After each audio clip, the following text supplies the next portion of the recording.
وما يكونش في فجوه زمنيه بين الجيلين يعني. ايه راي حضرتك في الاسباب دي؟ مبدئيا احب اشير في الاول قبل اي حاجه ان الفجوه دي بتيجي من ان الابناء او الاباء بالتحديد ما بيقعدوش مع اولادهم ويسمعوهم يتكلموا معاهم، وده بيكون عامل اساسي في ان يبقى فيه الفجوه دي. تمام. الاب مثلا ممكن يكون، يعني احنا برضو لا نلقي اللوم على الاب بشكل كامل يا استاذ ايمن، عشان برضو نبقى منصفين. بمعنى ممكن يكون الاب عنده ظروف بتجبره ان هو يشتغل مثلا شغلانتين في اليوم. تمام. بس ده مش معناه ان هو، او ده حاجه تغفر له ان هو مثلا يقصر، او ان هو يقول ان انا يا دوب الشغل اللي انا بشتغله يا دوب ان انا قادر اصرف عليهم، لان هو المفروض ليه دور رقابي عليه.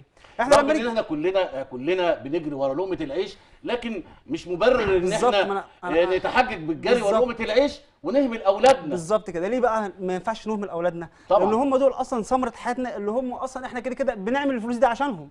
طب رأي حضرتك ايه في افكار التمرد بين الشباب؟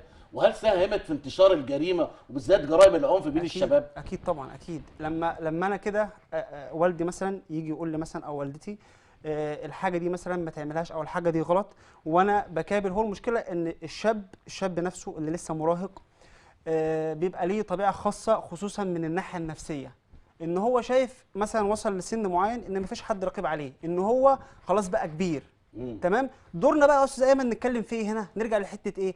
ان الاب لازم يبقى قريب، او الام تبقى قريبه من بنتها، لان هي اصلا ممكن تعمل، او هو ممكن يعمل حاجات عمر الاب او الام ما يخطر في باله، لان هو مش قاعد معاه، مش شايف ايه اللي الموبايل ده بزرار واحد بس تك عليه، خلاص انا في ايد العالم كله، اشوف اللي انا عايز اشوفه، اشوف هل ساهمت صحابه. التكنولوجيا في اسكاء روح التمرد عند الشباب، وبقوا يعرفوا ان طبعا هم بيفهموا اكتر من طبعا اهاليهم؟ طبعا جدا جدا. ده في مجرمين حول العالم لا تتعدى اعمارهم ال 18 سنه وال 16 سنه، وسرقوا بنوك بالمليارات. ده من ايه؟ من التطور السريع للتكنولوجيا.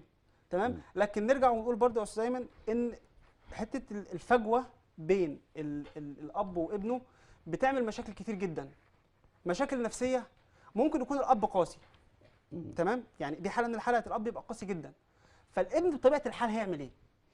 هيقفل هيعمل على ايه؟ نفسه. طبعا. انا دلوقتي مثلا حضرتك